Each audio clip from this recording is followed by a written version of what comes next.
Amigas, amigos, bienvenidos. Un placer estar con ustedes. Este foro dominical, domingo 6 de diciembre, día histórico en nuestro país, hemos querido tener como invitado a una persona muy especial para que nos ilustre a todos nosotros y para que ustedes conozcan detalles sobre todos estos procesos electorales que hemos tenido en el país. Se trata del doctor Luis Hernández Contreras, cronista de la ciudad de San Cristóbal, historiador, abogado, músico, amante del Táchira, padre, esposo, de todo lo que ustedes quieran saber del doctor Luis Hernández Contreras y sobre todo amigo de nuestro.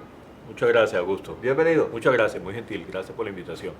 ¿Cómo está este proceso electoral en Venezuela, lo que se ha venido haciendo? Vamos a hablar de historia.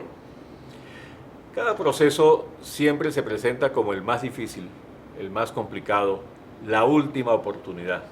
Siempre ha sido una constante. En el caso venezolano debemos decir que históricamente pues se votaba antes en la modalidad censitaria, es decir, votaban los que tenían más de 30 años de edad, que fueran propietarios y tenían que tener cierta cantidad de dinero para ser considerados electores. Estos procesos censitarios fueron poco a poco decantándose, hasta que si llegamos a comienzos del siglo XX, anterior a 1947, se votaba en segundo grado. Es decir, el pueblo votaba por concejales y por diputados a la Asamblea Legislativa. Los concejales y los diputados a la Asamblea Legislativa escogían los diputados y senadores al Congreso, y estos escogían a la vez al presidente de la República. Entonces, así fueron electos Cipriano Castro, Juan Vicente Gómez, Eleazar López Contreras e Isaías Medina Angarita. Por el Congreso. Fueron electos por el Congreso. Entonces ya se sabía, por supuesto, cuántos votos iban a tener. Las tendencias. Las tendencias eran claramente marcadas. Pero vale decir que en el caso tachirense, cuando el Táchira fue una entidad federal netamente, cuando Venezuela fue una república federal, cada estado tenía su propia ley electoral. Ajá. El Táchira tuvo una ley electoral por allá en 1873, 74, muy autónoma, pero todo se nacionalizó, por decirlo así. Entonces nos conseguimos en 1901, si revisamos el libro 100 años de historia tachirense, en septiembre de 1901, se hace el 15 de septiembre elecciones para integrar los componentes de las asambleas populares.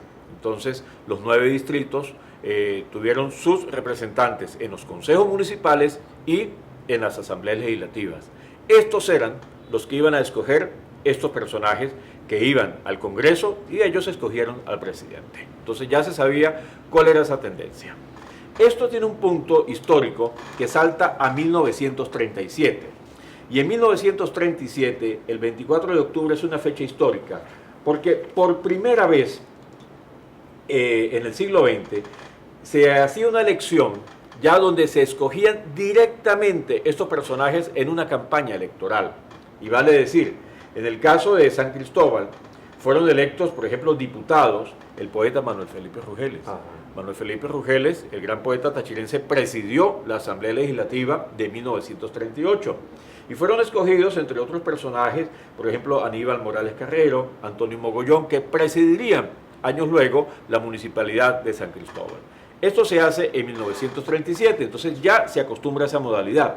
Vale decir inclusive, Augusto, que en 1936 ya el ejercicio de elección produjo cambios significativos en la ciudad de San Cristóbal. Un periodista comunista, Carlos Pompilio Maldonado, logró motivar a los electores de San Cristóbal para que votaran por el cambio del nombre de la Plaza 19 de diciembre, que recordaba el 19 de diciembre de 1908, la fecha gomecista, y transformarla en Plaza Urdaneta, como la conocemos hoy frente al edificio nacional. Eso se logró a través de un proceso de elecciones en la ciudad de San Cristóbal, que fue refrendado por la municipalidad. Entonces, por primera vez, el voto se nota que sirve para cambiar algo. Sirvió para cambiar algo. Pero era un referéndum. Era un referéndum. Entonces se hace en 1936. Pero en 1940, volvemos al 27 de octubre, el 27 de octubre de 1940 hay elecciones para elegir consejos municipales y asamblea legislativa. Entonces, cada partido tenía su mayoría en su momento. En 1940 gobernaba Eleazar López Contreras, había creado las asociaciones cívicas bolivarianas y las cívicas bolivarianas arrasaron con todo. Entonces fueron mayoría los 1940. 1940. Y si vamos Estamos a hablando de consejo municipal, ¿no? Consejo Municipal, La primera autoridad era el presidente del consejo. el presidente del Consejo Municipal, no había alcaldías. Todavía no hemos llegado allá. No había alcaldías. Los partidos políticos escogían directamente los candidatos. O sea, no los escogía el pueblo, los escogía los partidos políticos. El pueblo apenas votaba en elecciones que servían para elegir concejales y diputados a la Asamblea Legislativa. Lo asignaba. Nos vamos a 1943, el 17 de octubre. Y el 17 de octubre vuelve otra vez elecciones para elegir consejos municipales y asambleas legislativas. Estas fueron los consejos municipales y las asambleas legislativas, reitero, que escogieron los candidatos a diputados y senadores al Congreso que eligieron a Eleazar López Contreras y a Isaías Medina Angarita. Por eso, Isaías Medina Angarita se enfrenta con ese gran brete, como él lo llamó, que fue no haber dado en 1945 el voto universal, libre y secreto. Ese voto se llegó solamente, se escogían, la capacidad para elegir, para poder elegir era de 21 años de edad. La mayoría era 21 años de edad. Entonces, a Medina se le pidió esa la mayoría de edad era 21. 21, pero se le pidió al general Medina esa posibilidad de las elecciones generales. Y eso fue uno de los motivos por los cuales los dirigentes de la llamada Revolución de Octubre argumentaron que dieron el golpe contra Medina Angarita, porque Medina no tuvo la habilidad política en ese entonces de abrir completamente el proceso eleccionario, aunque Medina, vale decir, legalizó los partidos Acción Democrática, el Partido Comunista de Venezuela. Medina andaba con comunistas como Juan Bautista Fuenmayor. Que es el partido más antiguo. Sí, pero no tuvo la habilidad política, Augusto, en ese momento, y por eso se desencadenan los sucesos de octubre de 1945. Es decir, que no se manejó con la mano izquierda y con la... No se manejó, no tuvo esa habilidad. Algunos, y yo he estudiado el proceso, pensaron que tal vez la escogencia de Escalante... ¿Eso qué le costó a Medina? La caída del régimen. La caída del régimen, la caída de todo el régimen político tachirense que se había iniciado en 1899 con Cipriano Castro, en el cual se aplicaba la dupla, o sea, la dualidad para ser presidente de la República. Debía ser militar y tachirense. Militar y tachirense fueron Castro, Gómez, López y Medina. Entonces, Isaías Medina Angarita, según algunos estudiosos, pensaba ser el primer presidente electo por el voto universal de los venezolanos. O sea, él le iría a entregar a Diógenes Escalante, luego a Ángel Biagini cuando Escalante enloquece, y Biagini iría a ser un presidente de transición hasta que se abrirían los comicios electorales universales. Entonces, Medina Angarita aspiraba a ser el primer venezolano electo por el voto universal de los venezolanos. Rómulo Gallegos. Entonces recordemos que el 18 de octubre se sucede el golpe militar que lleva a una junta revolucionaria de gobierno presidida por Rómulo Betancourt, que apenas era un treintañero. Betancourt tendría, creo que 37 años de edad en ese entonces. Betancourt es presidente hasta que en 1947 se realizan los comicios para elegir candidatos a la presidencia de la República. Yo tengo aquí una elección del 27 de octubre de 1946, y es cuando se escogen los representantes para la Asamblea Nacional Constituyente, porque dado el golpe de octubre del 45, se convocó un proceso constituyente, y aquí hay un hecho histórico relevante en el Táchira, Augusto. Las elecciones son del 27 de octubre del 46. Acción Democrática obtiene 156.310 votos en el primer boletín nacional. COPEI 24.707, URD 10.716 y el Partido Comunista 10.453. Pero en el caso tachirense son electos 3 sacerdotes a la Asamblea Nacional Constituyente por el Partido COPEI.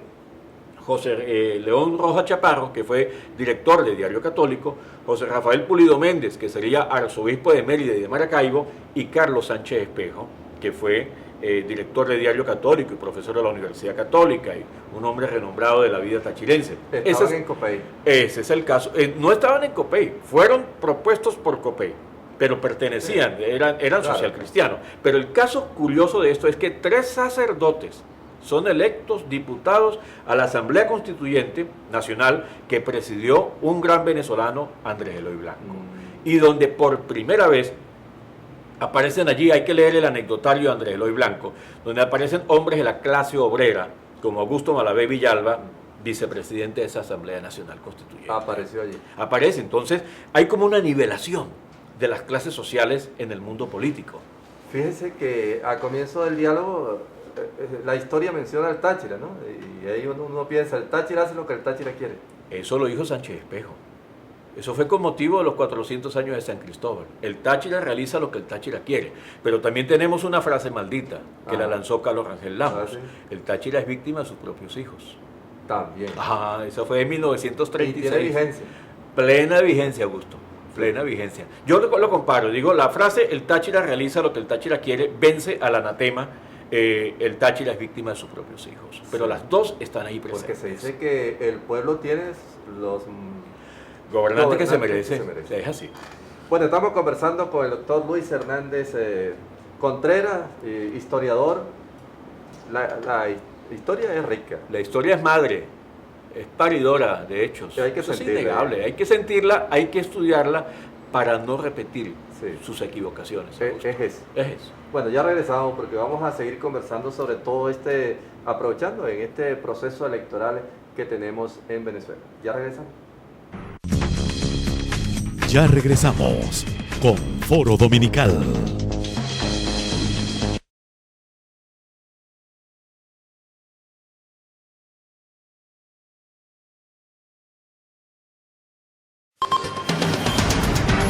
Continuamos con Foro Dominical. Bueno, hablando de historia, hoy en este proceso electoral que tenemos, para que los muchachos, las nuevas juventudes conozcan de dónde se viene todo este proceso, doctor. Así es. Estamos en la Asamblea Nacional Constituyente electa a finales de 1946, nos vamos a 1947, Rómulo Betancourt preside la Junta Revolucionaria de Gobierno, integrada por civiles y por militares. Entre esos militares estaba allí Carlos Delgado Chalbot, estaba un tachirense, teniente coronel Marcos Pérez Jiménez, y estaba el presidente Betancourt, entre otros integrantes de esta Junta. La atención de la Asamblea Nacional Constituyente acaparó todas las noticias del país. Carlos Sánchez Espejo fue un fogoso orador ante la Asamblea Nacional Constituyente y Andrés Eloy Blanco sentó cátedra y tuvo gracia también para manejar con su vocablo poético las tensiones de esa Asamblea Nacional Constituyente. Lo era. Entonces, vamos a 1947 y el 14 de diciembre de 1947, los venezolanos, en su totalidad, los mayores de 18 años, así no supieran leer ni escribir, pero mayores de 18 años, sin vinculaciones censitarias, sin ser dueños de grandes poderes ni nada de aquello, podían escoger al presidente de la República. Entonces Rómulo Gallegos, ese gran intelectual venezolano, del cual la mayoría de los venezolanos sabemos que escribió una novela llamada Doña Bárbara, Gallegos es el presidente de la República. Y allí aspiró por primera vez un sempiterno candidato presidencial que fue Rafael Caldera.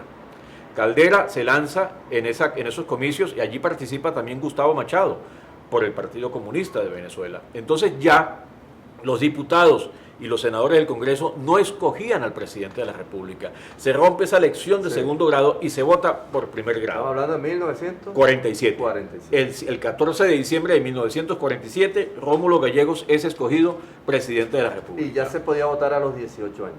Se podía votar a los 18 años de edad. Entonces nos vamos al 9 de mayo. El 9 de mayo, en San Cristóbal, en el estado Táchira, hay escogencia de los consejos municipales y de las asambleas legislativas. Entonces, curiosamente, Copey obtuvo una gran fuerza en el Táchira y Copey vence en esas elecciones. A pesar que el Partido Nacional era Acción Democrática, Copey vence en el caso tachirense. En el caso venezolano, gana Rómulo Gallegos, pero en el Táchira gana Rafael Caldera. Por eso había familias tachirenses que tenían entronizado en un altar a Rafael Caldera. Se daban esos casos. Se dieron esos casos, eso lo trata el profesor Alfredo Angulo en un libro de historia política de Venezuela. Y en el caso tachirense, entonces se mantiene una tendencia que es la fuerza conservadora. La fuerza conservadora, por eso en el año 40 ganó la Asociación Cívica Bolivariana, conservadora de López Contreras. Ese pensamiento conservador se traduce en el partido COPEI. Y por eso el 9 de mayo de 1948 gana el partido COPEI las elecciones para diputados y para concejales. Pero en 1948, el 24 de noviembre, se suscita un hecho que rompe la institucionalidad venezolana. Rómulo Gallegos es derrocado por los mismos que lo llevan al poder. Entonces, en el caso de Carlos Delgado Chalbaud y Marcos Pérez Jiménez, ellos fraguan ese golpe militar de 1948. Por eso siempre se ha dicho que Carlos Delgado Chalbaud fue 2 veces traidor, porque traiciona a Isaías Medina y traiciona a Rómulo Gallegos. Lo hizo después. Lo hizo. Entonces se monta el coronel Carlos Delgado Chalbaud, es presidente de la República. Hasta su asesinato ha sido el único magnicidio en la historia venezolana, el 13 de noviembre de 1950. En noviembre de 1950, entonces, se instala una junta cívico-militar presidida por un abogado llamado Germán Suárez Flamerich, pero todos sabían que el que mandaba era el ministro de la Defensa, Marcos Pérez Jiménez. Nos vamos a 1952. Que queremos ver cuando él asume. Ahí va. ¿Y cómo llega Marcos Pérez Jiménez al poder?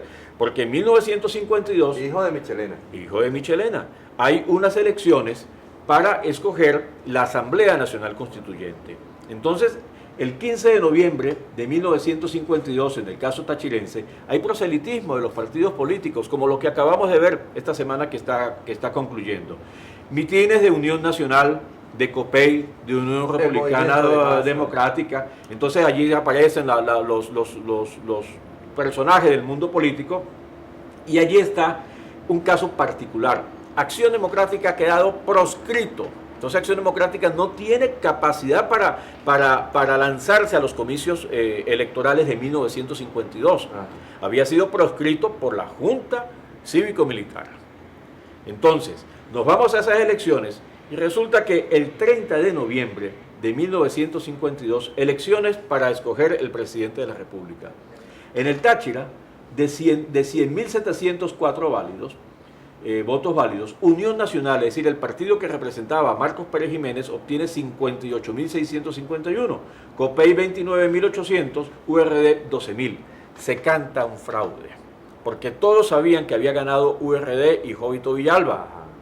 Por cierto, entre los personajes que acompañaba a Jovito Villalba en ese entonces, está un personaje que aún mantiene vida activa en la historia nacional, que es José Vicente Rangel. Es uno de los secretarios de Jovito Villalba. Bueno, la Junta de Gobierno renuncia, dimite Germán Suárez Flamerich, y Marcos Pérez Jiménez asume el poder el 2 de diciembre de 1952. ¿Y qué pasó con el fraude? No hubo fraude. No hubo fraude. No hubo fraude.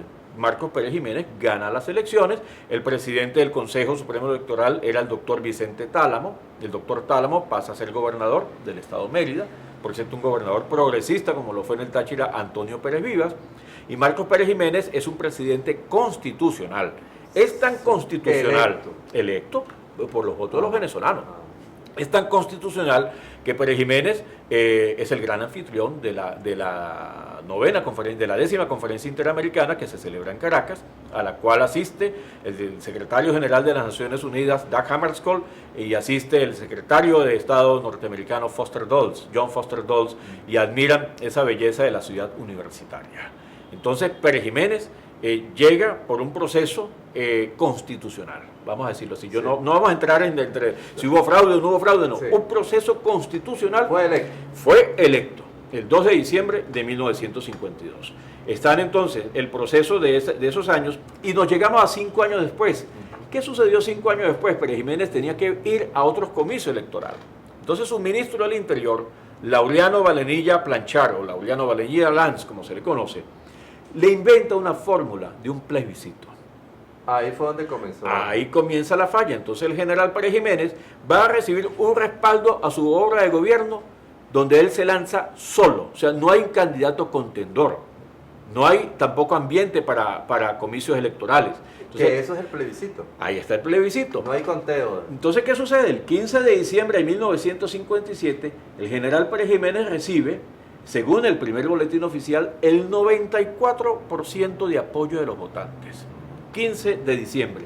Y se desencadena, Augusto, los hechos que conducirían en un mes a la salida de Marcos Pérez Jiménez. Ya había un descontento militar muy fuerte, militares perseguidos, algunos encarcelados, políticos perseguidos, otros encarcelados, como Rafael Caldera, o como Arturo Uslar Pietri, o como Ramón J. Velázquez, que estaban presos. Había cambiado el régimen, ya no era democrático. Yo hasta ahora he estudiado, hasta ahora, 1956 a Pérez Jiménez, desde el 52 al 56, y de veras que uno no ve visos de un gobierno dictatorial, férreo, un monstruo tipo Pinochet o Stroessner, algo así. No, Pérez Jiménez se manejaba, pero tenía la presencia de un personaje funesto, que fue Pedro Estrada. Sí, y Pedro Estrada aparece ya en muchas actuaciones públicas de Pérez Jiménez.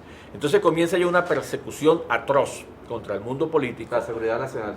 La seguridad nacional, había muchos políticos expulsados. Betancourt no vivía en Venezuela, algunos de ellos murieron durante el régimen de Pérez Jiménez. Leonardo Ruiz Pineda se ha asesinado en 1952. Bueno, en fin, a Pérez Jiménez se le viene abajo ese mundo fuerte político que creía poseer el 15 de diciembre de 1957.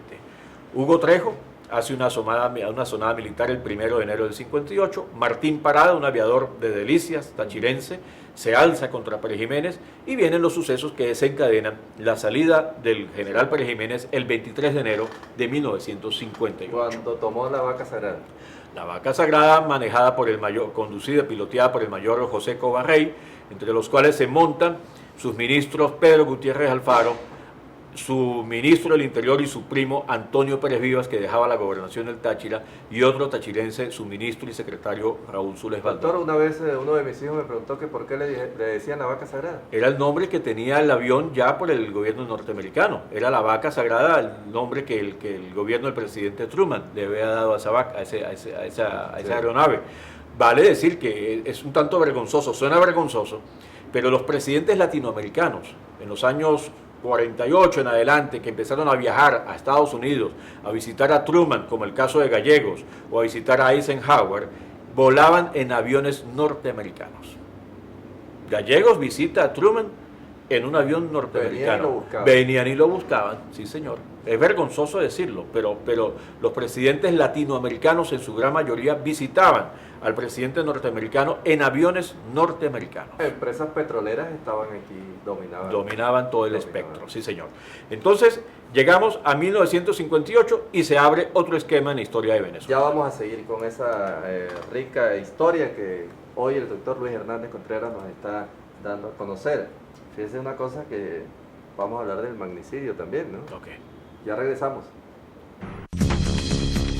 Ya regresamos con Foro Dominical.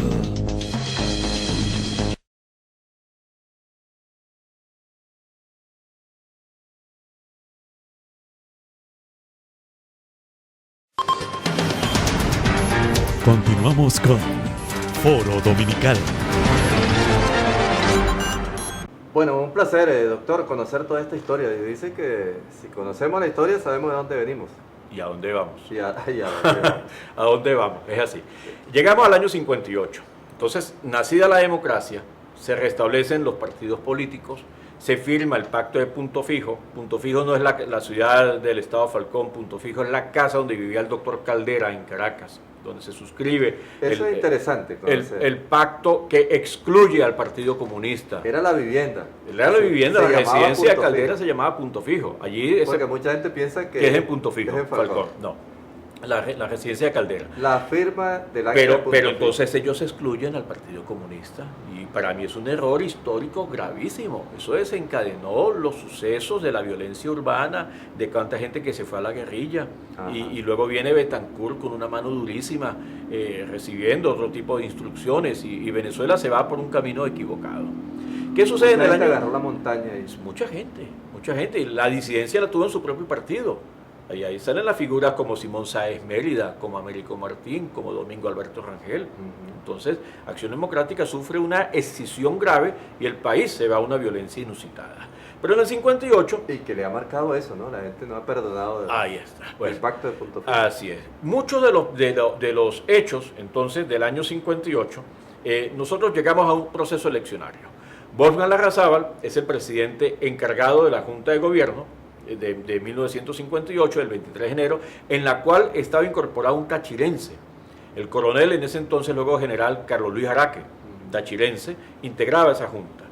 Larrazábal también se mete en la campaña electoral, es respaldado por el partido Unión Republicana Democrática. Entonces son tres grandes candidatos del año 58. Rómulo Betancourt, que muchos no lo daban como ganador, que 10 años después de la caída de Gallegos del año 48 vuelve a la palestra pública.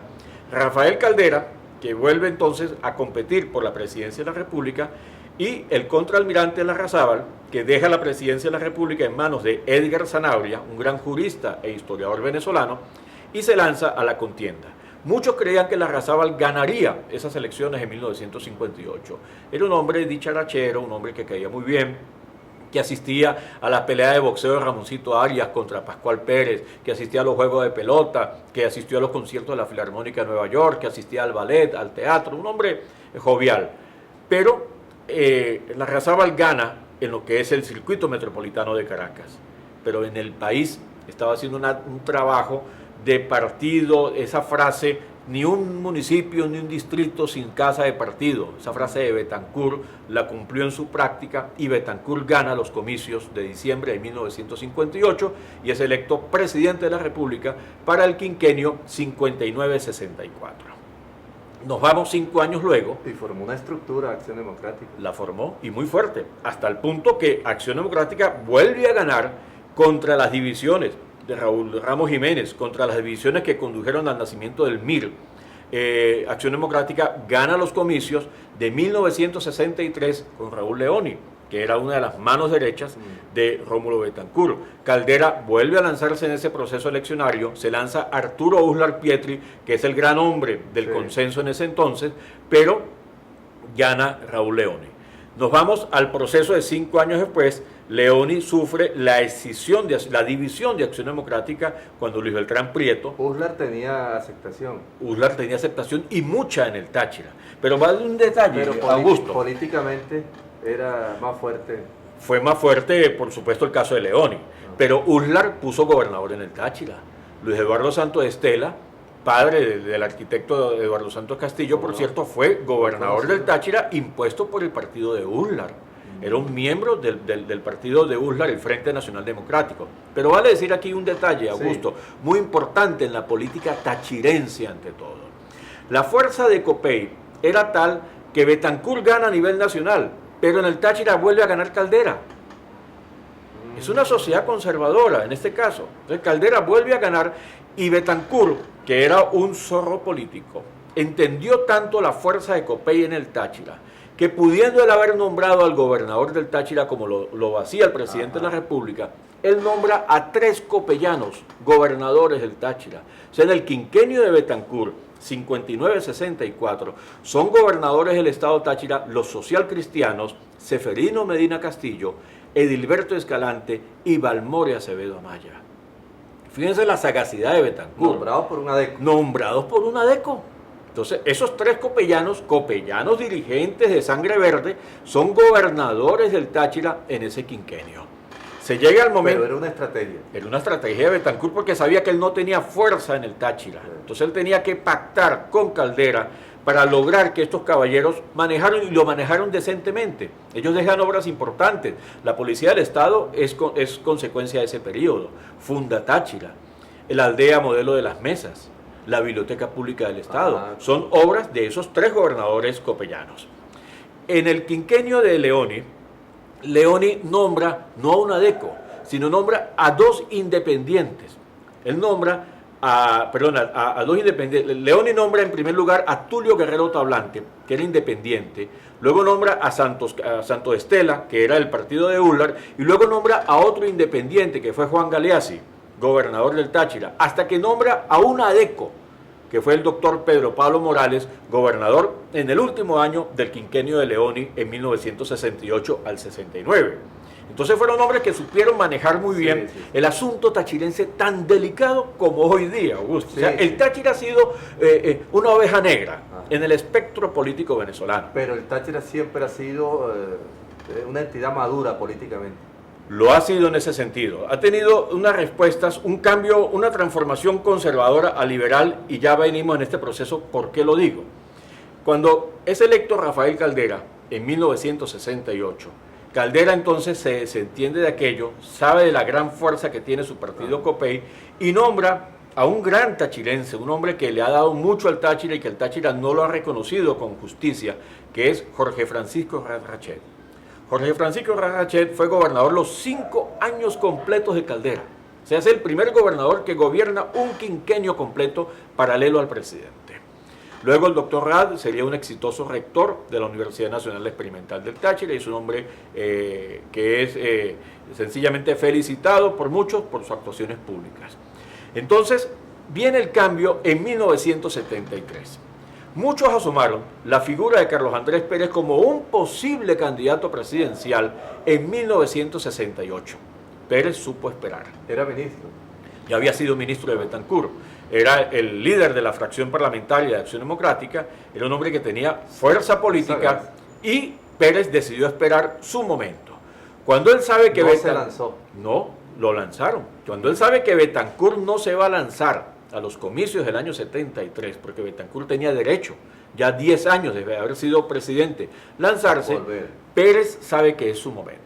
Entonces Pérez gana y arrasa con las elecciones. Él derrota a Lorenzo Fernández en los comicios de 1973 y nombra en el caso tachirense a Luis Enrique Mogollón, al ingeniero Luis Enrique Mogollón, independiente, como gobernador del Táchira. Gobernó creo que 2 años, hasta los días después del Mundial de Ciclismo del 77, en que es nombrado Ricardo Méndez Moreno, que es gobernador por primera vez en el Táchira. Nombrado por Carlos Andrés Pérez. Nombrado el presidente. No había elecciones como lo que hemos hecho en los últimos años.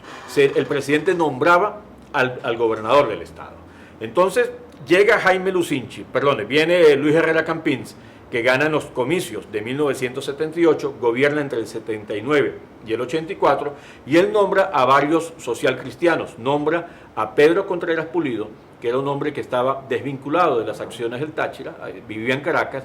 Luego nombra a Ildefonso Moreno Mayo, médico cardiólogo fallecido, oriental. Nombra a Edgar Flores Pérez, que fue un hombre de una gran capacidad y condición política. Y por último, nombra al médico barinés, doctor Ernesto Contreras Angulo. Ahí es cuando gana Jaime Lucinchi las elecciones de 1983, que derrota a Rafael Caldera, que sí hizo uso de su derecho de los 10 años después de haber ejercido la presidencia. Caldera se lanza queriendo ser el primer venezolano en ser electo 2 veces, y resulta que Caldera es derrotado en 1983 por Jaime Lucinchi. Que Jaime Lucinchi, en gratitud, hace lo mismo que Caldera con Rached. Nombra a una gran amiga suya, a una persona que creyó en él en un comienzo, que lo apoyó, llamada Luisa Teresa Pacheco de Chacón, gobernadora durante 5 años. Entonces, tan igual que el doctor Rad, la profesora Luisa Pacheco de Chacón es gobernadora en el quinquenio 1984-1989. ¿Cuándo llega Ron Sandoval?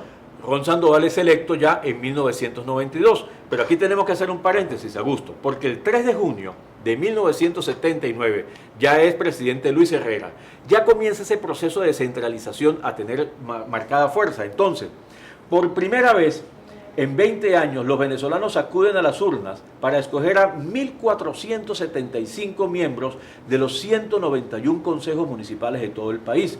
En el caso tachirense, en el caso de San Cristóbal en particular, son electos Henry Mateus, Antonio Vicente Ramírez Calderón, que había nacido en Colombia. Ya se permitía que los extranjeros con cierto tiempo de residencia en el país podían ser concejales.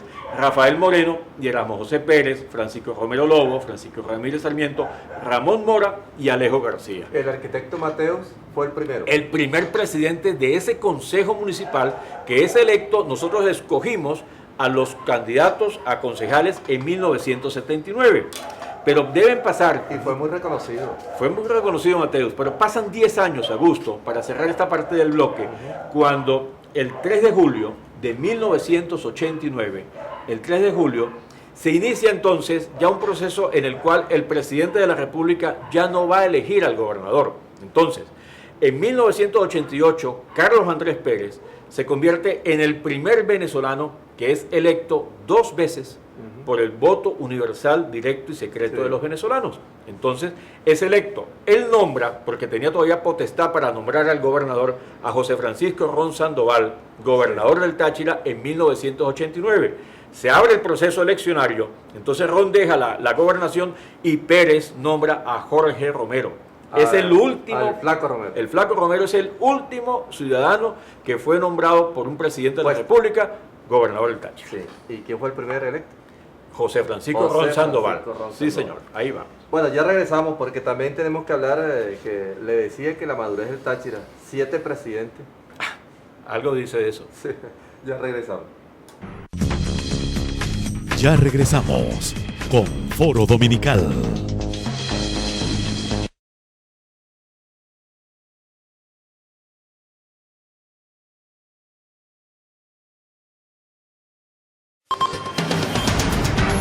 Continuamos con Foro Dominical.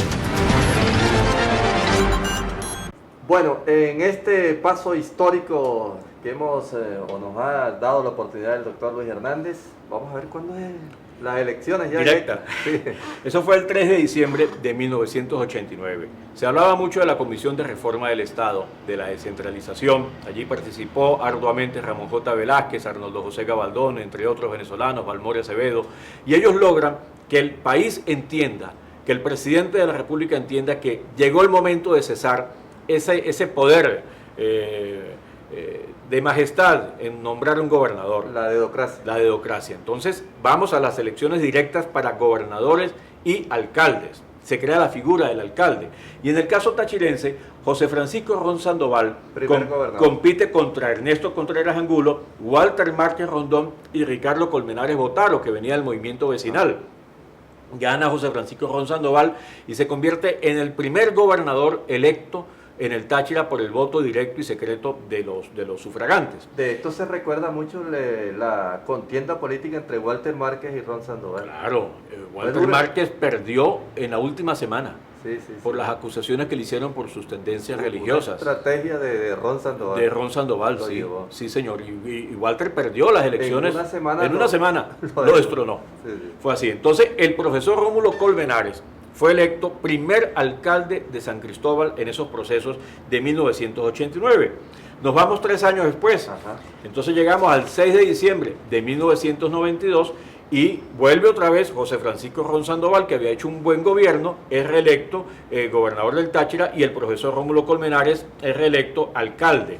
Pero en el caso de Rómulo, él deja la alcaldía porque tuvo problemas con los concejales, se enfermó. Entonces vamos a un proceso en el cual sale electo el 17 de abril de 1994 Sergio Omar Calderón como alcalde de la ciudad de San Cristóbal. Ahí aparece Sergio Omar Calderón. Ahí aparece. Nos vamos al año 96, es la gran disputa entre Walter Márquez y Ricardo Méndez Moreno, que se anunció fraude, que Walter denunció fraude y se fue a un proceso eleccionario de 1996 en el cual pues los demás candidatos, Néstor Solano, César Pérez Vivas y Walter Márquez, deciden no participar. En ese proceso se separa Ricardo Méndez Moreno de la gobernación del Táchira, es nombrado Rubén Darío Coirán, que fue gobernador un mes aproximadamente. Días. Yo participé porque era director de Cultura del gobierno del doctor Ricardo y fui director de Cultura del gobierno del señor Coirán. Y vuelve entonces Ricardo Méndez a ser ratificado. Recuerdo que eso es historia, ¿no? Es historia. Él era el presidente de la Asamblea. De la Asamblea Legislativa. Entonces le correspondía ser gobernador del estado y Fabio Ramírez pasó a ser presidente de la Asamblea Legislativa. Recuerdo muy bien el momento cuando el difunto doctor Omar Largo, era el presidente del Consejo Supremo Electoral en el Táchira, vuelve a ratificar al doctor Ricardo Méndez Moreno como gobernador del Táchira. En noviembre del año 98 son las elecciones para gobernador y gana Sergio Omar Calderón, que derrota. ¿Coirán se le puede decir exgobernador? Exgobernador, lo es, constitucionalmente lo fue. Por unos días, pero fue gobernador. Lo fue, sí señor. Y Sergio Omar Calderón vuelve a ser gobernador del Táchira, va a ser gobernador del Táchira en 1998. Periodo corto. Derrota al doctor Ricardo Méndez Moreno. Al mes gana Hugo Chávez la presidencia de la República en 1998 y nos vamos a un proceso. Recuerdo que el presidente dijo en la Plaza Juan Maldonado, sáquenlo. Bueno, sucedió eso y en el año 2000 hay una gran jornada electoral del 30 de julio. Son los procesos que Hugo Chávez motivó como presidente de la República y la gran fuerza que poseía en ese entonces. Hay una elección, yo no me explico, Augusto, cómo se pudo hacer esto.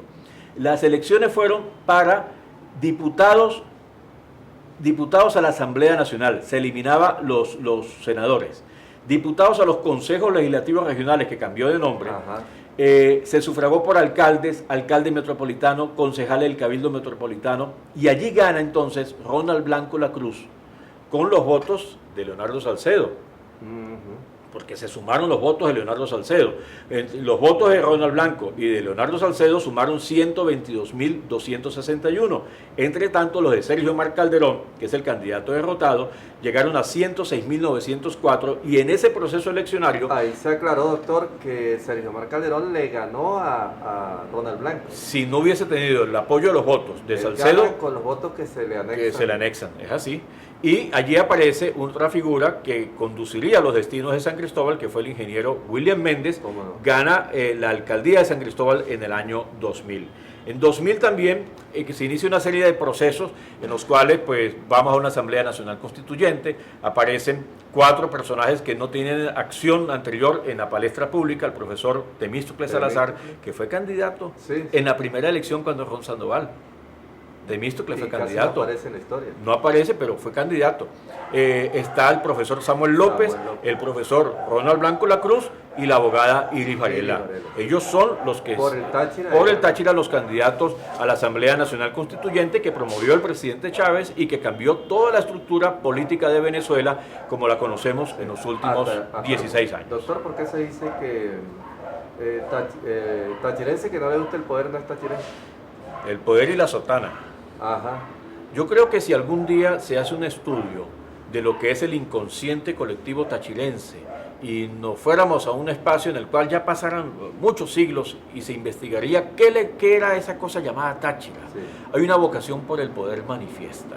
Al tachirense le gusta el poder político nacional y lo ha jugado. Han sido casi 70 años de la historia venezolana contemporánea en la cual los tachirenses han estado allí. Desde Cipriano Castro, Juan Vicente Gómez, Eleazar López Contreras, Isaías Medina Angarita, Marcos Pérez Jiménez, Carlos Andrés Pérez en 2 ocasiones y Ramón J. Velázquez. Habiendo estado personajes también vinculados al poder como Emilio Constantino Guerrero, que fue presidente 10 días en 1910, y presidentes cercanos que casi pudieron ser presidentes como Ángel Biagini o Diógenes Escalante, o como el general Carlos Luis Araque, que estuvo al lado de la Razábal. Hay una vocación manifiesta por el poder y la otra por la sotana. ¿Cuántos arzobispos y obispos de Venezuela son tachirenses o han sido tachirenses? Entonces existe eso. El Táchira ha marcado situaciones políticas interesantes y curiosas, hasta absurdas diría yo. En el caso vemos que ganaba Gallegos o ganaba Betancur nacionalmente, pero tachirense, en el mundo tachirense ganaba Rafael Caldera. Y yo recuerdo muy bien, Augusto, no sé si estabas ya en el mundo periodístico, creo que sí, cuando aquí se hacen las elecciones internas de Acción Democrática para escoger a Jaime Lucinchi como candidato, aquí ganó David Morales Bello, aquí no ganó Jaime Lucinchi. Entonces siempre el Táchira ha marcado como una conducta contraria al país en ese sentido. Tuvimos 3 sacerdotes diputados a la Asamblea Nacional Constituyente. Morales Bello en San Antonio. ¿Lo entrevistó ya? Sí. Ah, bueno, y él fue el que ganó las elecciones, las internas de Acción Democrática. Era pasante, por si acaso. Ah, bueno. Doctor, votar es una responsabilidad, es un deber que tenemos, ¿no? Es un deber, sí, es la cultura que se ha asumido a partir de los triunfos de la humanidad en la Revolución Francesa, la abolición de la monarquía, la abolición del absolutismo. Las cosas se disputan a través de una elección en la cual pues la comunidad puede asistir a eso. Existen muchos pros y muchos contras en lo que es el proceso eleccionario venezolano. Recordamos esos incidentes del Mocho Hernández. El Mocho Hernández en la época de la elección contra Ignacio Andrade, 1897-98, si no me equivoco, el Mocho Hernández ganó las elecciones y era la primera vez que en Venezuela se veía un proceso eleccionario muy parecido a las campañas norteamericanas. Y eso condujo a que el Mocho se alzara y se lanzaron una revolución en la cual es aplastado y en la cual muere Joaquín Crespo, Sí. que era el gran elector venezolano. Pero a través de las elecciones, de la manera constituyente, se eligió a Juan Vicente Gómez. Y bien sabían todos que ese Congreso estaba arreglado. Entonces, es un proceso en el cual pues, se puede aplicar todas las normas constituyentistas que lo pueden aplicar. Marcos Pérez Jiménez fue un presidente constitucional electo por unos comicios de 1952, pero ahora, cuando vemos que podemos elegir concejales, alcaldes, gobernadores, Diputados, podemos... en este caso, Caramba, en este caso, pues los representantes ante la Asamblea Nacional, pues esa posibilidad no existía anteriormente. Eso lo escogían los cogollos, los partidos políticos, los imponían las maquinarias partidistas y el pueblo no tenía pero todavía capacidad existen en ese muchos sentido. países que no le dan la oportunidad al pueblo. Existen países en que no se le da la oportunidad al pueblo. Venezuela ha sido un país de avanzada en materia electoral, en avanzada al voto a la mujer, en el voto al analfabeta, el voto al mayor de 18 Por eso, años de edad. entonces, este deber hay que ejercerlo. Les invitamos a esta hora de la mañana a ejercer ese sagrado deber del voto porque es una responsabilidad como ciudadanos. Sí, señor. La música en el Táchira, esta joya que usted tiene aquí, coméntenos. Bueno, eso es una ¿Cómo se producción, adquiere? no, eso no se quiere, eso lo estamos distribuyendo, eso es una generosidad del ingeniero Fernando Moreno a través de su empresa Inversiones La Macarena, que me contrató para escribir un libro sobre historia del Táchira y de la música en el Táchira, para quien no sepa nada de música en el Táchira. Allí aparece desde Brisa del Torre hasta Cochilandia Park. Bueno, Allí está bueno. todo ese espectro en un libro de 198 páginas, tiene unas 150 fotografías muy bellas y tiene los 24 temas clásicos de la música típica tachirense. Y esta es otra joya. Que Eso ya no se consigue, Augusto. Tuve la oportunidad, gracias a ustedes. 100 años de historia tachirense, lo estamos actualizando. 100 años, 100 Sí, años. viene hasta el 2015, o sea, el próximo 100 años incluye todo el proceso del siglo XXI hasta la ¿Cuánta fecha. historia no hay aquí? Lo hay, y hay Sí, mucha, Augusto. importante. Sí, señor, Esta muchas es una gracias. joya que tenemos en la casa, doctor, y este proceso de hoy muy novedoso, ¿no? De las elecciones, las diferencias que hay con el pasado. Pues la diferencia con el pasado es que lo podemos ejercer, lo podemos hacer, podemos ejercer ese derecho ciudadano.